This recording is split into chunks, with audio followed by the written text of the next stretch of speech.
안녕하세요, 군집사입니다. 오늘은 저희 초코가 먹었던 약에 대해서 이야기를 해보려고 합니다.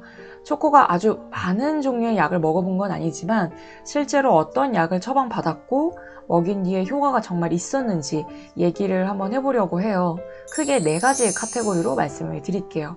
일단 구조 후에 잔병을 제거하기 위해서 먹였던 약, 그리고 경련과 발작을 잠재우기 위해서 먹인 약, 뇌성마비에 도움을 주기 위해서 먹인 약, 그 외에 건강을 위해 꾸준히 먹이고 있는 약, 이렇게 4가지 약에 대해서 이야기를 해보려고 합니다. 혹시 반려 중인 아이가 뇌성마비이거나 발작, 경련 증상이 있는 경우라면 이번 영상이 도움이 될 테니 끝까지 봐주세요. 우선 초코는 길에서 생활을 하다가 구조가 됐고 그 후에 병원에서 머물다 저희 집에 왔습니다.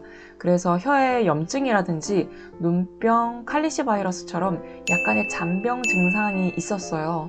다행히도 엄청 심각한 수준은 아니었고 길에서 생활을 하다 보면 생길 수 있는 정도였습니다. 그래서 그런 잔병 증상들이 잠재우기 위해서 기본적으로 안약과 항산화제를 처방했는데요. 안약은 아침, 저녁으로 하루 2번씩 넣는 약, 그리고 저녁에만 하루 1번 넣는 약, 이렇게 2가지를 동시에 처방받았습니다. 항산화제는 하루에 1번씩 매일같이 먹였습니다. 이 약들은 모두 아이가 실내에서 생활을 하면서 꾸준히 1달 동안 복용한 결과 상태가 좋아져서 그 후에는 급여를 멈췄습니다. 초코가 저희 집에 왔을 때부터 발작을 한 건 아니었어요. 몇 달 지난 후부터 발작이 시작되는데 그때 병원에서 진료를 받고 처방받은 약이 페노바비탈입니다. 일종의 신경안정제라고 보시면 될 것 같아요. 처음 약을 먹일 때에는 경과를 보기 위해서 2주치만 지어서 먹였어요. 혹시라도 간에 부담이 되지 않도록 페노바비탈과 간 보조제를 캡슐 하나에 같이 넣어서 먹였고요. 2주 후에 다시 병원을 찾아서 혈액 검사를 진행했습니다. 간이라든지 여러 가지 수치가 괜찮아서 이 다음에는 1달치를 추가로 받아왔고요. 이때는 소화제 성분까지 추가를 했어요. 먹이는 횟수는 처음부터 계속 동일하게 아침, 저녁으로 하루 2번씩 먹였습니다. 이 신경안정제가 저희가 어떤 피부로 느낀 가장 효과를 직접적으로 본 약이에요. 약을 먹기 전에는 발작을 정말 매주 일으켰는데 복용 이후로는 확실히 빈도가 줄었습니다.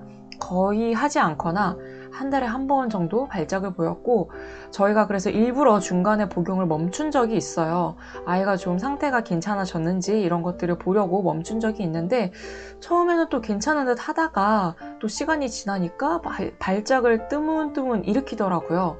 그래서 지금은 또 계속 꾸준히 하루에 2번씩 먹이고 있습니다. 아직까지 약에 따른 부작용은 없는 것 같아요. 다음으로 뇌성마비에 도움이 될까 싶어서 먹인 약들에 대해 말씀을 드릴게요. 우선 한약을 처방받았습니다. 병원 원장님이 사람으로 친다면 공진단 같은 성격의 약이라고 말씀을 해주셨어요. 저희가 또 하나 먹인 게 있는데 이거는 세포재생재활영양제라는 약이에요. 이 약은 뇌세포가 먹이를 좀 더 쉽게 잡아 먹어서 에너지원으로 쓸 수 있게 도와주는 형태의 약이라고 또 설명을 해주셨어요.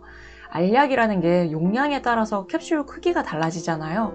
세포재생재활영양제는 캡슐이 작은 사이즈는 아니었고 항산화제나 기타 약에 비해서 한 2배 정도 되는 크기였습니다. 최소한 그 정도는 먹이는 게 좋다고 하셨었고요. 다른 병원에서는 그거보다 조금 더 많이 먹이는 걸 추천하시긴 했어요. 혹시라도 먹이고 싶다 하시면 용량은 아이의 상태라든지 아니면 경제적인 여건 이런 여러 가지 것들을 조정을 하시면 될 것 같습니다. 참고로 그 알약 캡슐 하나가 19년도 기준으로 3,300원이었어요. 자, 그럼 중요한 것, 이 약들이 효과가 있었느냐? 결론부터 말씀드리자면 있다 없다 정말 정확하게 딱 잘라서 말씀드리기는 어려워요. 여러분도 아시다시피 뇌성마비라는 건 어떤 외상처럼 약을 먹어서 낫는 개념의 병이 아니에요. 오히려 당뇨처럼 평생을 관리하면서 안고 가야 하는 병입니다. 초코가 처음 저희 집에 왔을 때에는 혼자서 밥을 먹을 때에도 계속해서 넘어지고 밥그릇이랑 뒹굴기도 하고 이랬는데 지금은 자세는 좀 엉성할지언정 본인이 서서 먹을 수 있게 됐어요. 하지만 이게 오로지 100% 약 하나 때문이라고 말하기는 어렵겠죠. 아이가 자라면서 몸에 근력이 붙은 영향도 있을 테고, 초코가 또 꾸준히 서서 먹는 연습을 반복한 결과이기도 하죠. 사람도 몸이 허하면 홍삼이라든지 한약 이런 걸 지어서 먹거나 영양제를 챙기기도 하잖아요. 그런 것처럼 이것들은 치료제라기보단 보조제 개념으로 봐주시면 좋을 것 같습니다. 병원에서도 세포재생제와 영양제를 먹여서 꼭 인과관계로 좋아진다 라기보단 도움이 될 수 있다, 그리고 아이한테 좋을 것이다, 이렇게 얘기를 해주셨기 때문에 아이의 상황이나 반려자분들의 생각에 따라서 판단을 하시고 결정을 하면 될 것 같습니다. 참고로 초코는 지금 이 두 가지 약을 먹이고 있지는 않습니다. 입양 초반부터 꾸준히 먹이고 있는 건 오메가 그리고 유산균 정도입니다. 오메가는 병원에서도 추천을 해주셨었고요. 유산균은 꼭 장 건강하고만 관계가 있는 건 아니라고 하죠. 기타 면역력에도 도움이 되기도 하고, 또 초코가 아무래도 거동이 불편하다 보니까 제때제때 바로 화장실을 못 보는 경우가 있어요. 그래서 밥에 타서 먹이고 있습니다.